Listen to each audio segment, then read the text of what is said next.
स्वागत है एक बार फिर से अपने YouTube channel me and my YouTube classes. और हम पढ़ रहे हैं आज राष्ट्रपति की शक्तियाँ, ठीक है ना। तो राष्ट्रपति के बारे में जो फर्स्ट पार्ट है वो हो चुका है, आज सेकंड पार्ट है। और सेकंड पार्ट में हम शक्तियों के बारे में पढ़ेंगे। एक तो होती है सामान्यकालीन शक्तियाँ, राष्ट्रपति की क्या शक्ति होती है, सामान्यकालीन शक्तियाँ।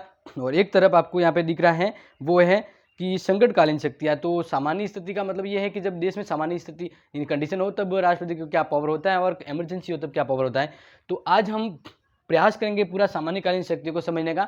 तो सबसे पहले आपको समझना है कार्यपालिका शक्ति, ठीक है ना। कार्यपालिका शक्ति, इसके बाद हम कार्यपालिका के बाद पढ़ेंगे विधायी शक्ति क्या है राष्ट्रपति की, और वित्तीय शक्ति क्या है, और निषेधात्मक शक्ति क्या है। तो सबसे पहले फर्स्ट ऑफ ऑल हम पढ़ते हैं कार्यपालिका शक्ति क्या है, और इसके बारे में आपको विशेष तौर से ध्यान रखना है, क्योंकि ये प्रश्न आपके एग्जाम में बहुत बार आया हुआ है, तो इसको आप ध्यान रखेंगे। तो देखना, जैसे मैं आपको बात कर रहा था, तो ये सबसे इम्पोर्टेंट ध्यान रखना है कि अब कार्यपालिका शक्ति के आधा क्या है, क्या इंपॉर्टेंट जो राष्ट्रपति काम करता है। तो देखिए कि संघ की कार्यपालिका, यानी कह सकते हैं कि संघ का जो पावर होता है वो राष्ट्रपति के पास होता है, ठीक है ना। यानी कह सकते हैं कि कार्यपालिका शक्ति किसके पास नहीं होती, तो राष्ट्रपति के पास होती है। इसके अलावा एक इम्पोर्टेंट चीज ये है कि यह एक तरह से सिर्फ क्या है, प्रधान है, कार्यपालिका प्रधान है, औपचारिक प्रधान। और वास्तविक शक्ति है वो किसके पास होती है, प्रधानमंत्री और मंत्रिपरिषद के पास होती है। तो ये सबसे इंपॉर्टेंट ध्यान रखना कि कार्यपालिका संघ की जो शक्ति होती है वो होती तो राष्ट्रपति के पास है, लेकिन इस शक्ति का वास्तविक प्रयोग है वो प्रधानमंत्री और मंत्रिपरिषद करती है। तो अनुच्छेद 53 के तहत कार्यपालिका शक्ति का प्रधान होता है राष्ट्रपति। फिर है प्रधानमंत्री के साथ साथ अन्य मंत्रियों की नियुक्ति राष्ट्रपति करता है। कौन करता है, राष्ट्रपति। उसकी कार्यपालिका पावर है अनुच्छेद 75 के द्वारा प्रधानमंत्री, और प्रधानमंत्री की नियुक्ति राष्ट्रपति के द्वारा की जाती है। और साथ ही साथ प्रधानमंत्री की सलाह से मंत्रियों की नियुक्ति है वो राष्ट्रपति करता है, ये अनुच्छेद फर्स्ट में। इसके अलावा ये अनुच्छेद 75(2) में क्या है कि जो मंत्री हैं वह राष्ट्रपति के प्रसाद पर्यंत, जब तक राष्ट्रपति की विश्वास पात्र के तौर पर रहेंगे, वो मंत्रिपरिषद कार्य करती रहती है।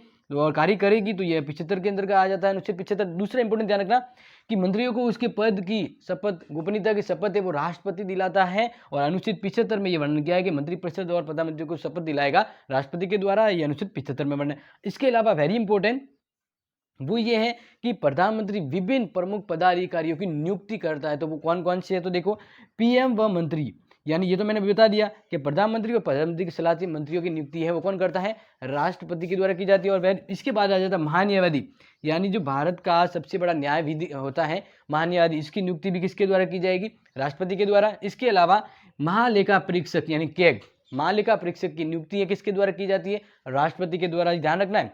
इसके अलावा मुख्य चुनाव आयुक्त कौन है, मुख्य चुनाव आयुक्त और उसके सदस्य, इनकी नियुक्ति भी राष्ट्रपति के द्वारा की जाती है। और साथ ही साथ यूपीएससी के अध्यक्ष और सदस्य, यानी संघ लोक सेवा आयोग के अध्यक्ष और उनके सदस्यों की नियुक्ति राष्ट्रपति के द्वारा की जाएगी। और अंतर्राज्यीय परिषद, ठीक है ना, विभिन्न राज्यों के संदर्भ में कोई घटित समस्याओं को लेकर कोई अंतर्राष्ट्रीय परिषद की स्थापना होती है, तो उसकी नियुक्ति है वो, सदस्यों की नियुक्ति है वो राष्ट्रपति के द्वारा की जाती है। और साथ ही साथ सबसे इंपॉर्टेंट जो सबसे पहले आता है और सबसे लास्ट में इसलिए कहते हैं कि ध्यान रहे, सभी राज्यों में राज्यपाल होते हैं, उन राज्यपाल की नियुक्ति है वो राष्ट्रपति के द्वारा की जाती है। तो ये है अपने कार्यपालिका संबंधी पावर, यानी राष्ट्रपति के पास कार्यपालिका संबंधी पावर क्या है, तो वो हमने ये समझ लिया। अब इसके बाद नेक्स्ट हम देखते हैं कि राष्ट्रपति का विधायी पावर क्या होता है, ठीक है ना। तो विधायी पावर हम देखते हैं यहाँ पे। तो आपको ये ध्यान रखना है कि राष्ट्रपति के पास कार्यपालिका पावर क्या क्या होता है। तो अब ये सबसे इंपॉर्टेंट था और मैंने आपको यहाँ पे समझा दिया है, और ये ध्यान रखेंगे आप, ठीक है ना, क्योंकि ये प्रश्न इस तरह के आते रहते हैं कि राष्ट्रपति के पास कार्यपालिका पावर क्या क्या है। तो ये जो नियुक्ति वगैरह हैं और इस तरह की जो गतिविधियां हैं वो कार्यपालिका के संदर्भ में आता है।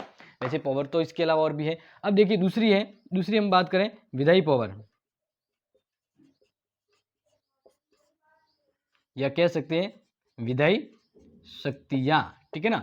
तो ये इंपॉर्टेंट है, इस चीज को आप यहाँ पे गौर रखेंगे और ध्यान रखेंगे कि हम डायरेक्टली यहाँ पे अनुच्छेद के तहत बात करेंगे। तो सबसे इंपॉर्टेंट आ जाता है अनुच्छेद 123।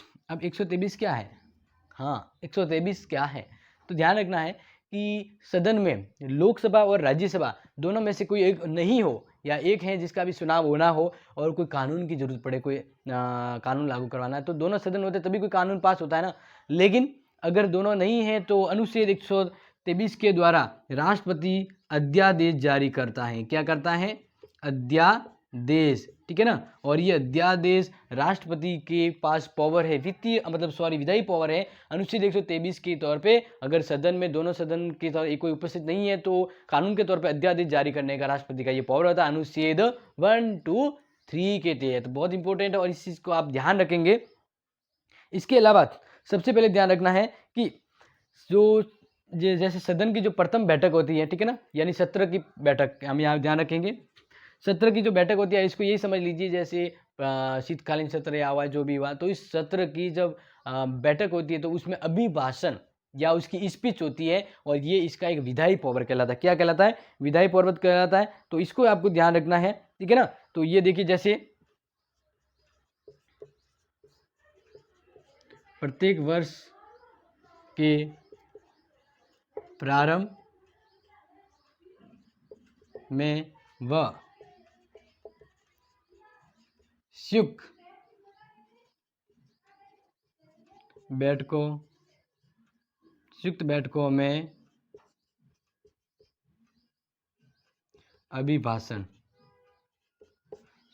में अभिभाषण का जो अधिकार है वो राष्ट्रपति को होता है।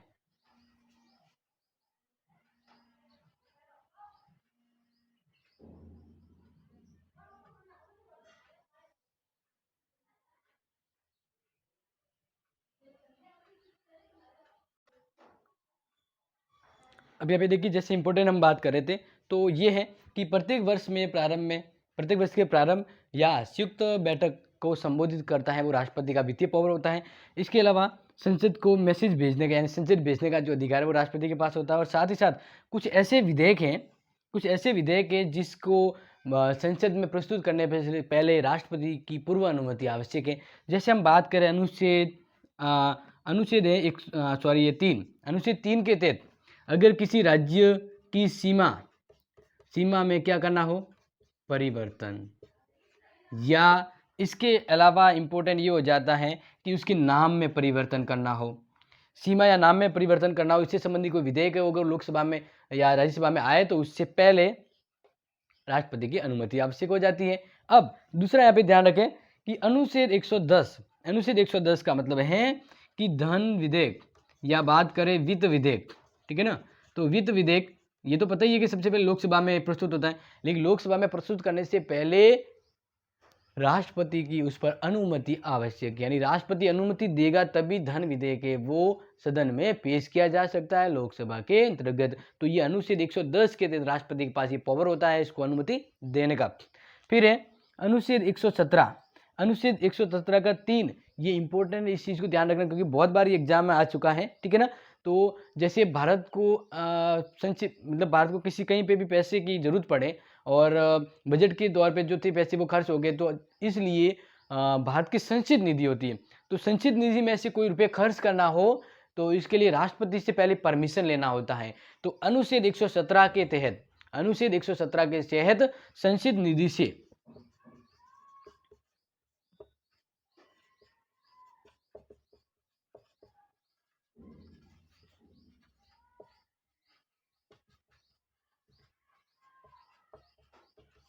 ये ध्यान रखना, अनुच्छेद 117(3) के तहत संचित निधि से खर्च करना हो तो इसके लिए संसद है पहले राष्ट्रपति से अनुमति लेगी, अनुमति लेने के बाद ही संचित निधि से कोई व्यय है वो खर्च है वो किया जा सकता है। ये इंपॉर्टेंट है, इस चीज़ को आप पहले बहुत बार ध्यान रखना है। इसके अलावा जो इंपॉर्टेंट है वो ध्यान रखना, जैसे आपको पता है लोकसभा और राज्यसभा, तो लोकसभा में राष्ट्रपति 2 एंग्लो इंडियन सदस्यों को मनोनीत करता है और ये राष्ट्रपति के पास इसका पावर है अनुच्छेद 331, यानी 331 के अनुसार राष्ट्रपति के पास पावर है कि लोकसभा में अल्पसंख्यक समुदाय जैसे एंग्लो इंडियन है उनको मनोनीत करने का जो अधिकार है वो राष्ट्रपति को होता है। और राज्यसभा में 12 सदस्य हैं जो किसी क्षेत्र विशेष से प्रसिद्धि है, मतलब महत्वपूर्ण है, ज्ञान रखते हैं, तो उन 12 सदस्यों को राष्ट्रपति लोकसभा में मनोनीत करता है। तो इस तरह से आप ये समझ रहे हैं, हम बारी बारी से देख रहे हैं, ये राष्ट्रपति के विधायी पावर है। इसके अलावा एक और आ जाता है जिसकी हम यहाँ पे चर्चा करें तो वो ध्यान रखना है, ठीक है ना, कि अनुच्छेद 274 और फर्स्ट के अनुसार कोई भी नया कर लगाना हो, कोई भी राज्यों में नया कर लगाना हो या धन का वितरण को लेकर हो तो राष्ट्रपति के पास ये पावर होता है 274 फर्स्ट के अनुसार ये व्यवस्था होती है। अब हम बात करते हैं कि हमने कार्यपालिका पावर देख लिया, विधायी पावर देख लिया, इसके बाद हम देखते हैं कि राष्ट्रपति के पास और क्या पावर है, तो वो हम देखते हैं नेक्स्ट। ठीक है ना, तो ये आप मेरे हिसाब से अब समझ गए होंगे कि क्यों इंपॉर्टेंट है राष्ट्रपति, क्योंकि इससे संदर्भ में एग्जाम में प्रश्न आते रहते हैं। ठीक है ना, तो आगे देखिए जो इंपॉर्टेंट है हम उस पर चर्चा कर रहे हैं।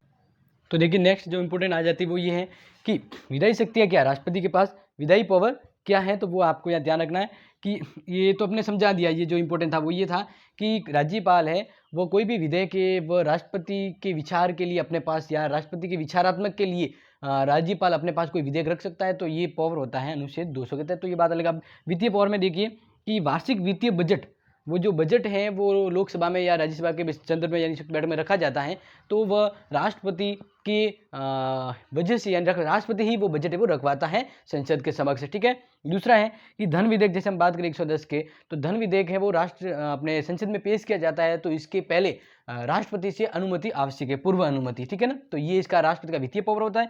फिर है वित्त आयोग का गठन। वित्त आयोग हर 5 वर्ष वित्त आयोग का गठन होता है, तो इस आयोग का गठन है वो राष्ट्रपति के द्वारा किया जाता है। फिर अनुदान की मांग, कोई भी अनुदान, कहीं भी अगर अनुदान है या अनुदान की मांग है, तो अनुदान की मांग जब है तो कोई भी मांग करेगा अनुदान के लिए, तो उसके पहले राष्ट्रपति को सिफारिश करनी होगी। अगर बिना राष्ट्रपति के कोई भी अनुदान की जो मांग है वो लोकसभा या राज्यसभा में नहीं लाई सकती, तो इससे पहले राष्ट्रपति से पूर्वानुमति आवश्यक हो जाती है। तो ये जो इंपॉर्टेंट बातें थी वो आपको ध्यान रखना है। ठीक है ना, और एक ये चीजें बार बार पहले आती है कि अनुच्छेद 123 क्या है, राष्ट्रपति का अध्यादेश जारी करने का जो पावर होता है वो राष्ट्रपति के पास होता है, और इस चीज को आप हमेशा ध्यान रखना क्योंकि बहुत बार आया हुआ है। अब ये तो था आज तक का अपना जो वीडियो था। इसके बाद हमने आज क्या पढ़ा है, आज हमने पढ़ा है सामान्य कालीन शक्तियों में जो ये बात पड़ी थी। इसके बाद राष्ट्रपति को कह सकते हैं कि एक न्यायिक शक्ति होती है, और वो जो है इसके बाद थोड़ा सा है वो हम कल पढ़ लेंगे, नेक्स्ट वीडियो में पढ़ेंगे। तब तक हम यहीं पे एंड करते हैं, और नेक्स्ट वीडियो में हम संकटकालीन शक्तियों को एंड पूरा समझ लेंगे। तब तक के लिए थैंक यू, और अच्छा लगे तो लाइक शेयर एंड